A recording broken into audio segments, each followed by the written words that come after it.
If you're a first-time dad and you're worried about the contractions going smoothly, then watch this video because I have some great advice for you. And I just want to preface this by saying that this will not work for everybody because some girls may get overstimulated by this or not want this. So just communicate with your girl during, before, after all of it, and just make sure that you're doing the right thing and just do whatever she wants you to do. I'm just letting you guys know what worked for us.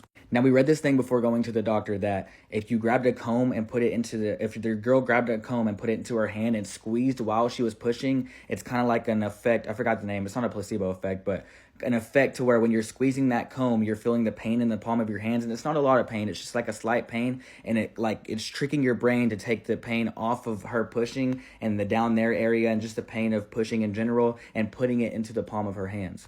Well, we didn't forget much, but we forgot a comb. So I was breathing with her the entire time anyway. So halfway through the breathing or through the contractions, whenever they started to get rough and I could notice that, she was in more pain, I decided that my fingers and my hands were going to become the comb in that situation. So every time I was watching the chart, every time I was right there beside her the whole time, right there holding her hand. So every time a contraction would come and I was watching the chart, I would kind of dig my fingers into the palm of her hands and I would, at the exact pace that she was breathing, I was breathing with her, and I was actually kind of helping her and coaching her at breathing, because when you're in that moment and you're a girl and you're breathing, you can get lost in that, and it's very hard to stay mentally focused on, keeping a good breathing, because all you're probably wanting to do is be like, you can freak out. I don't know, that's what I would do. But like I said, that putting that pain, not pain, I wasn't hurting her, but putting that, pressure into the palm of her hands right there when I was holding her hand like that, I think single-handedly made not single-handedly, but I think that made the pregnancy go, or the